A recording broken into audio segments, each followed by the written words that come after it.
been finding myself in more and more conversations lately about mastering, and this is a tricky subject for me to talk about. I feel like it is something that there is a lot more voodoo associated with it than there really is.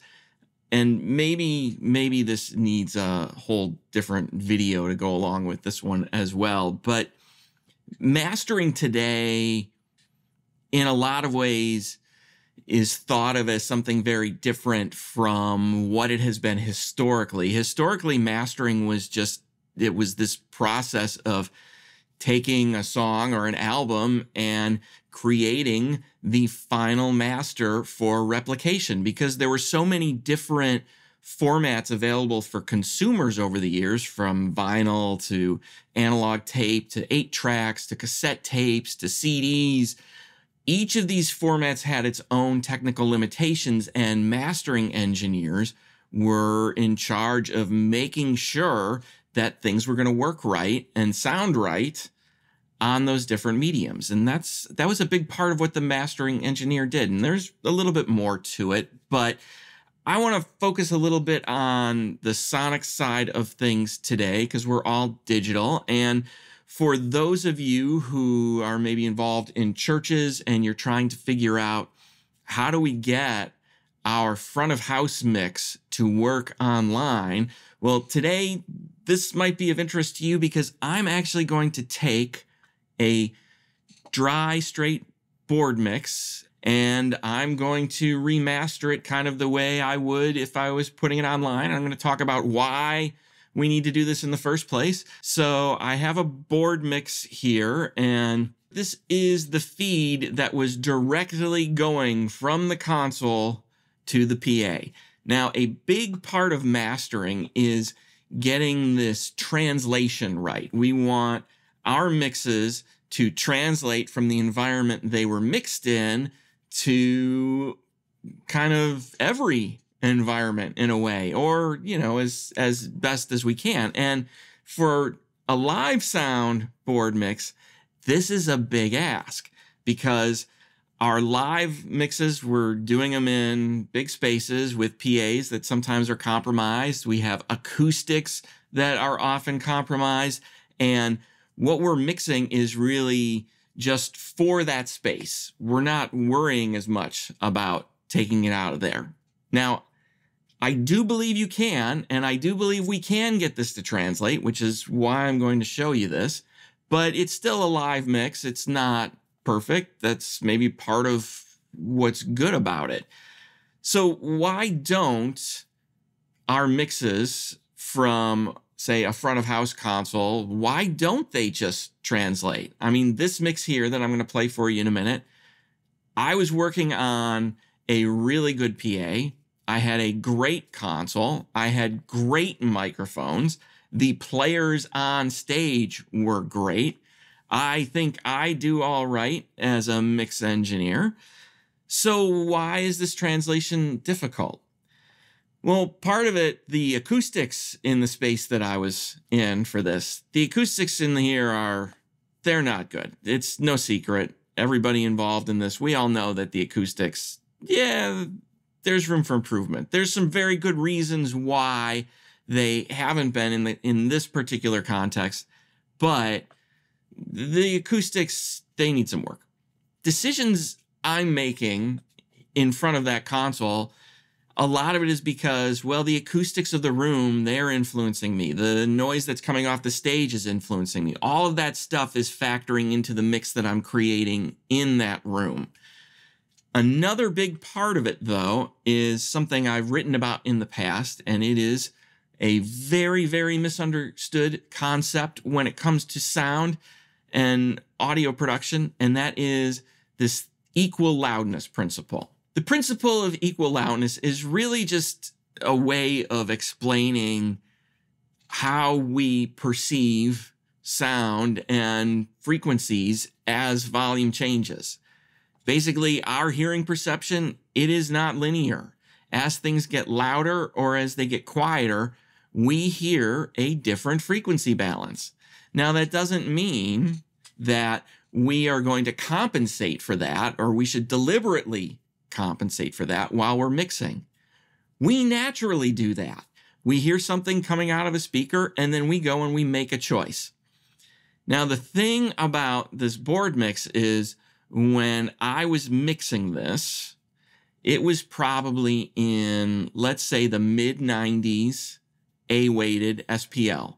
If I did a C-weighted SPL, it was probably in the low hundreds, 102 to 105, maybe even up to 110, because the low end in the room would have brought that up, and it's nice. As volume tends to go up, our ears tend to get more sensitive to sounds in the mid-range and especially the upper mid-range. So as a consequence, we tend to make decisions at the console that are darker when we listen back at a lower level. So for example, listening to this in my studio, I am probably listening in the mid 70s, low 80s A-weighted SPL. That's very different the way I'm perceiving things compared to listening to this at that live show level in the mid 90s. So let's listen to this so that you can hear what does this sound like. And this is simply the raw mix right off the board. Can't believe I'm doing this, but here we go.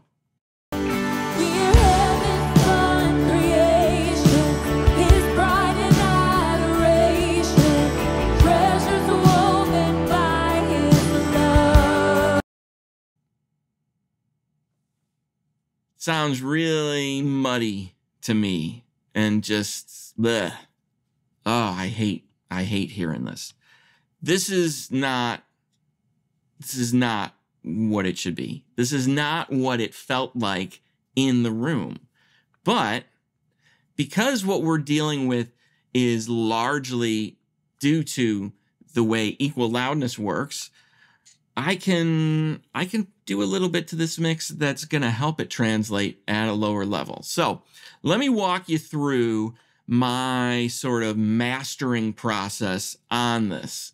First thing that's sticking out to me, tonally, this just doesn't sound right. So let's look at some EQ. All right, I'm just using the FabFilter Pro Q3. This is a great EQ.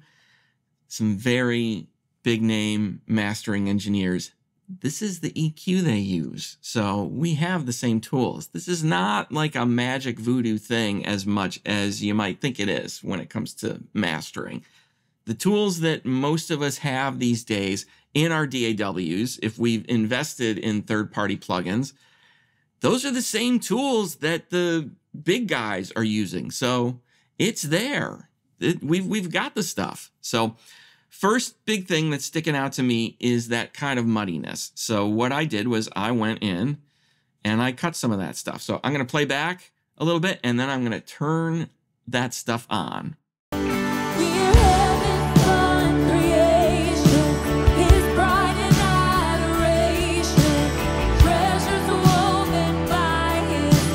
That is cleaning up a ton, and I'm doing what?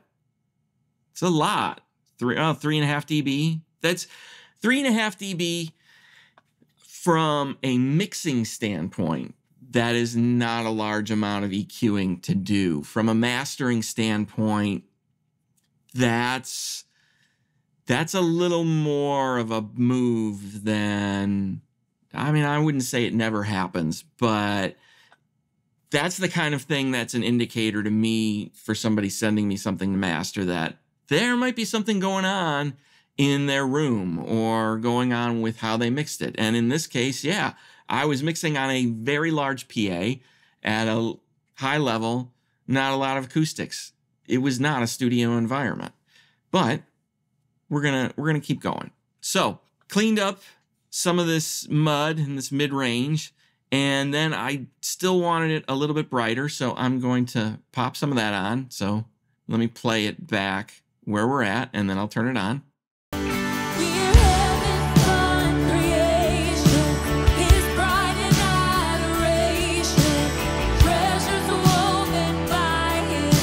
So it's a little brighter.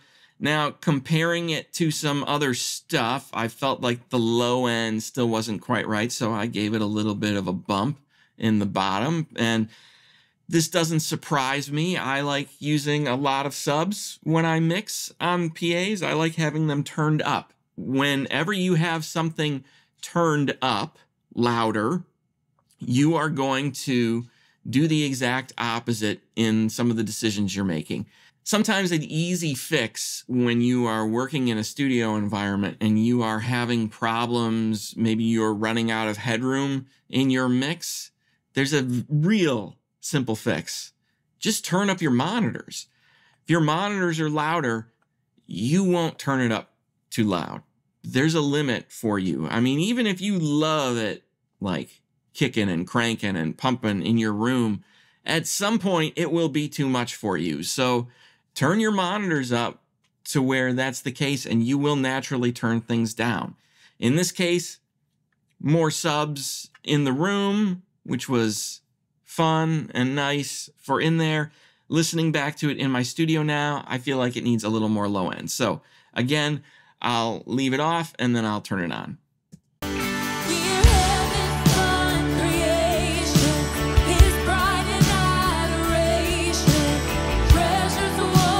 So a little more low end. So let me toggle the whole EQ so we can hear the before and after. So here's the after.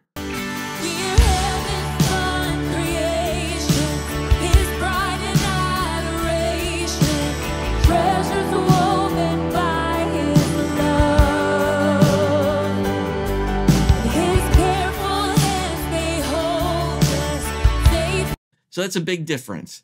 Now, if I pull up equal loudness graphs, we can kind of see right on these graphs, this is some of the same stuff I'm doing in here. Now, some of these decisions are because of the way the PA is probably voiced a little bit. I'm always going to be making decisions based on how that speaker system is voiced. We do the same thing in a studio environment. Depending on the monitors we have, it will inform us of the decisions that we're going to make. So some of the decisions that were made here are from the PA, but a lot of it is more because of that equal loudness issue. So if you're trying to take your live mix, your live front of house mix, and put it online, this might be one of the things that's coming into play. Now, there was a little bit more here that I wanted to do. The next thing I pulled up, this is the ozone stabilizer. I was just using this tonally to kind of smooth things out a little bit more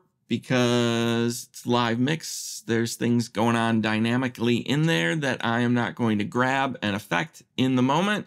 So let's turn this on. It shouldn't make a major difference.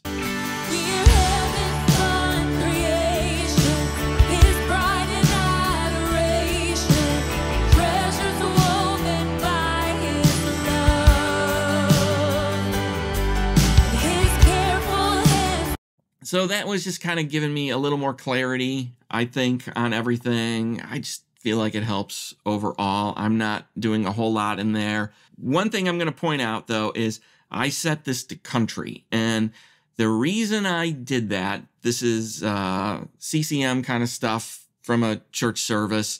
I set it to country because most of, well, not most of, but a large amount of the CCM records these days, they are mixed in Nashville, and a lot of the guys who have been mixing those records for years, they've also been working on country records. So sonically, it's not the same, but there's some similarities to it. So I just went with the country one. I could have gone with maybe the rock or pop or all-purpose too, but I just chose country and dialed in a little bit, and here we are. The next thing I'm hearing on this, since it's a live mix, it's going to be really narrow.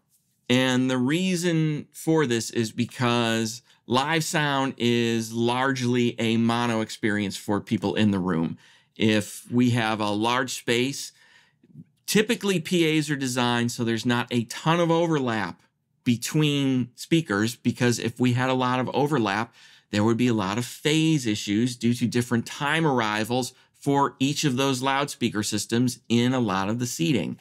Causes things do not sound as good, like our snare drums and our vocals, you know, these things that we hold dear. Guitars, too. Most of the sources I've got when I'm mixing live, they are pretty much mono and pretty much right up the middle. I mean, even for a stereo guitar that's coming in, and I've done videos on this, stereo guitars by and large, and I say this as someone who plays guitar in these kinds of environments, stereo guitars are largely mono. It's a mono thing, and sometimes there is a stereo effect, but it's really still just a mono source. So everything is kind of stacking up in the middle in here. So the next thing I did was I put on this imager, this ozone imager, just to do a little bit of widening on things. So let me pop that on.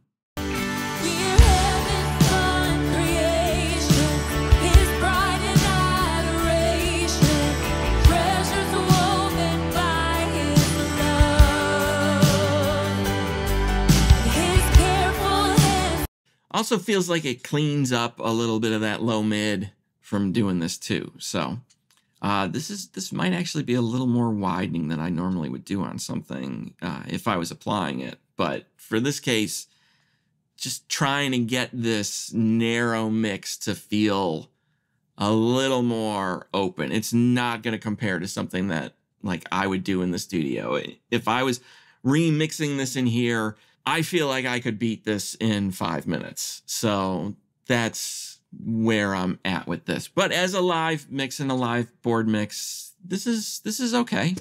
Next thing after that was wanting to start getting into loudness. And there's a couple of different factors going on in here. So I'm using two things for this. One is going to be a limiter, and then the other is going to be a clipper. So what's the difference between a clipper and a limiter? When we have a limiter is doing actual attenuation. It is going to turn things down and back up depending on the signal level that's coming in. And in a lot of cases with limiting on modern music, the thing that drives that movement is the transients. So every kick drum, snare drum, percussion, anything that has really sharp transients, it is pumping the whole thing up and down. A clipper, on the other hand, it just looks at, okay, there's a peak there, and it just lops it right off. So we don't get any kind of movement up or down from doing it. Now, the trade-off with a clipper is often distortion. We end up with distortion with limiting as well, though. By combining clipping and limiting, though, sometimes we can minimize distortion and minimize the pumping that's going on. And part of modern music, I know everybody talks about like LUFS and, you know, the loudness wars. They talk about it in terms of loudness. And to me, loudness in terms of level, that's not really the issue. What's really the issue is the aesthetic effect of putting that kind of limiting on something. Things just get denser when we start putting a bunch of limiting on things. And that is part of the modern sound that a lot of people are used to when it comes to stereo releases. I'm hopeful that moving to Dolby Atmos is going to get us away from some of this, because with Atmos, things sometimes actually sound better without that density, and it's beautiful and awesome. But in the meantime, for some music, this is just part of the sound, and we can sit around over a beer and argue about whether it's a good or bad thing. I think it's real debatable. I'm not a big fan of the distortion that comes with this. That's a side effect of things. But the density that comes with it, that's part of the music. That's part of what a lot of these artists who are making this music, that's what they're listening to and what they are used to. So I don't sweat that stuff so much. So when I'm working on things, a lot of times I want to try and get some of that same density that comes from all the limiting, but I don't want to pump it too much and I don't want to crush it too much. And I'm going to do exactly that right now, I think. But that's basically a long way of explaining. I have a clipper here so that the limiter doesn't work too hard, and I'll just play it. So first, I'm going to turn on the limiter, and then I'm going to turn on the clipper. Now, the clipper is actually in front of the limiter in the signal chain. So you're going to hear, hopefully, how does the limiting change when I turn on the clipper. So I'll start with no limiting. And this is all going to be gain matched, so we're not jumping up to that crazy level here, which I would do if I was exporting this or sending it out somewhere. But for these purposes, I'm just going to kind of keep it around the same level so we can hear what does this do to the sound of things. So no limiter to start.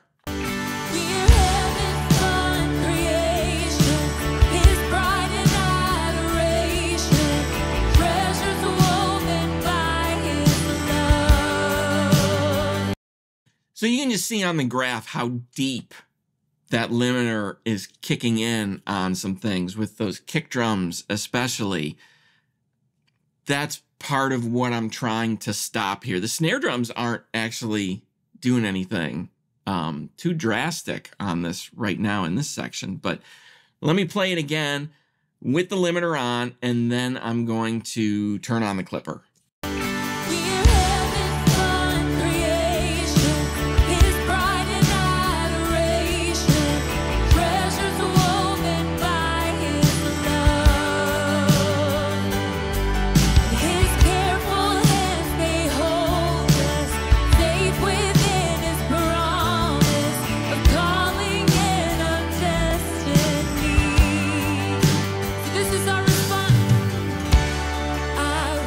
So to me, it feels a little better with the clipper in front. Now I want to show you something. This is a trick when you want to hear the distortion that things like this are causing.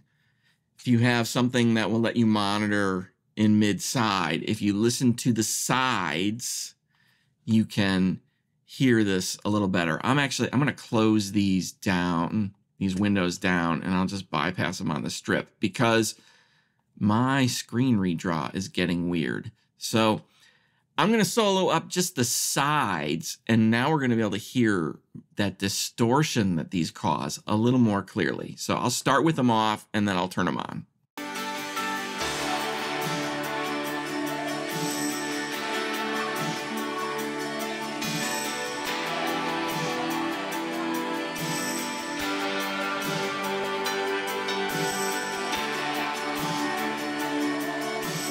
Right in that section, listen to this right in here.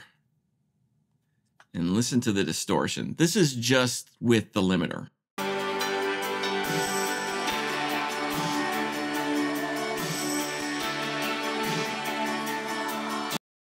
turn it off.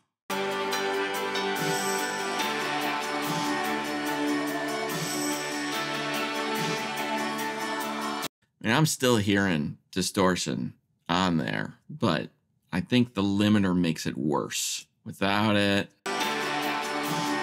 with it. That.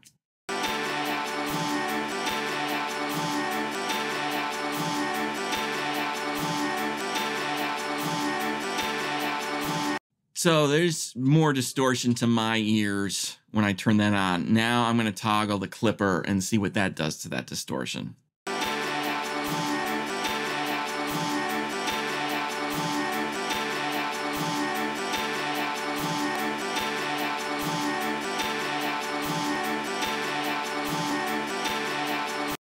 Still there, and this is kind of subtle to me, and it's one of those things that I feel like the more you listen to it, the more you kind of go, which one's better, which one's more, it's just, So that's why I have these on here though, is I feel like putting the clipping on there in front of the limiter reduces the distortion, or at least it makes it a distortion that doesn't bother me as much.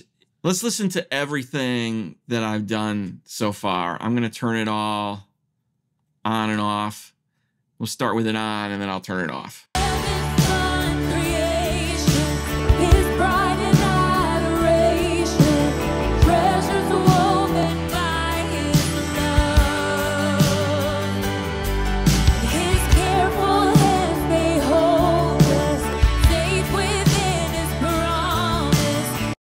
This remaster to me feels more commercial. And if you're taking a mix like this and you're putting it out on streaming, that's the version that I think you want online. Now, one thing that I was also hearing in this, which is why I added this guy, I feel like the vocals, I feel like they're slightly undermixed and they can probably come up maybe a dB.5. So I'm gonna turn this little master rebalance thing that Ozone has on and see if that helps us a little bit.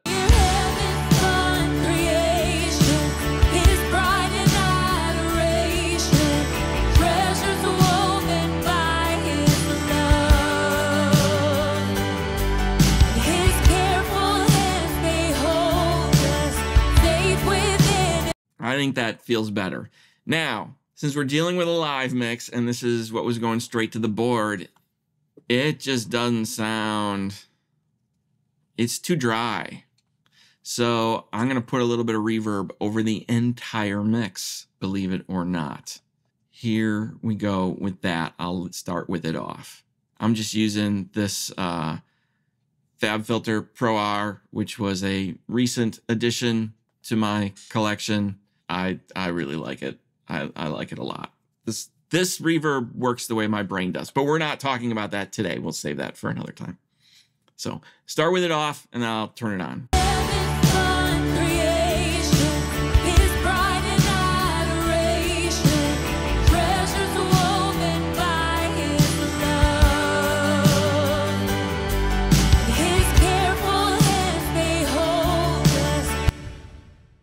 So it's kind of subtle in the mix, but you can hear when I stop it, there's some decay. Taking this, if I was gonna send this out in the world, it's still missing something. It's missing some audience mics. So let me show you something with these. First thing I did was I EQ'd these a bit. Here's what they were raw.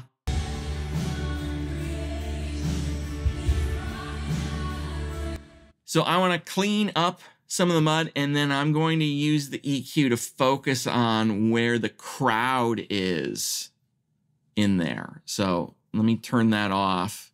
Here's with rolling out the mud and low stuff.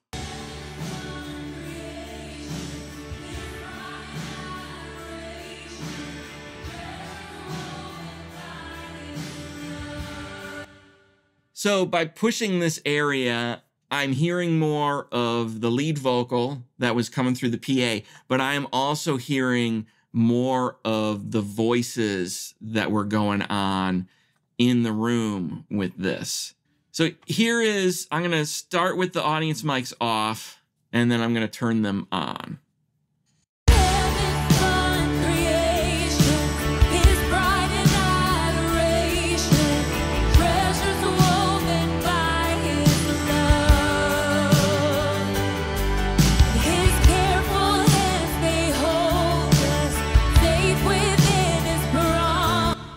Taking them out, not a massive change in this section. There's another area. Let me show you up around in here. You're doing a new thing. You're doing a new thing. Hey.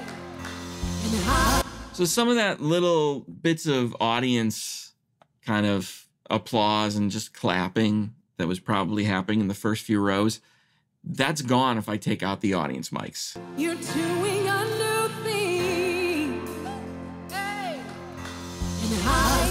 I want that kind of stuff in there. Something else I would do with these audience mics if I can. Can't really do this when you're live, but I like scooting them to be a little closer in time with the mix. And since the audience mics are after the PA, we're sending to the PA, then the sound comes out of the PA, and then it is traveling through space to get to those audience mics, probably 30, 40 feet. That's out of time. And sometimes it's helpful to just tighten things up a little bit by scooting those mics forward. So I'll play you where they were originally, and then I will play right after I move them. Here's the original.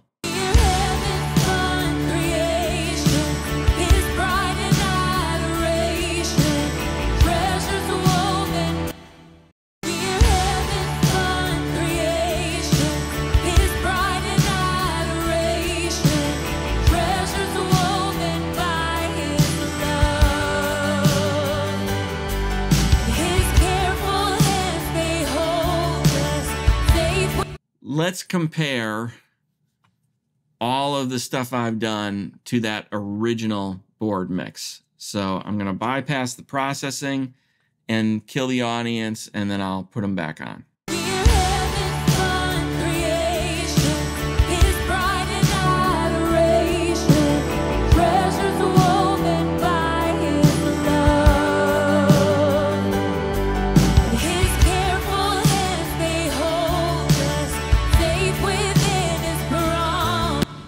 So now I have a board mix that should translate a little better for streaming purposes.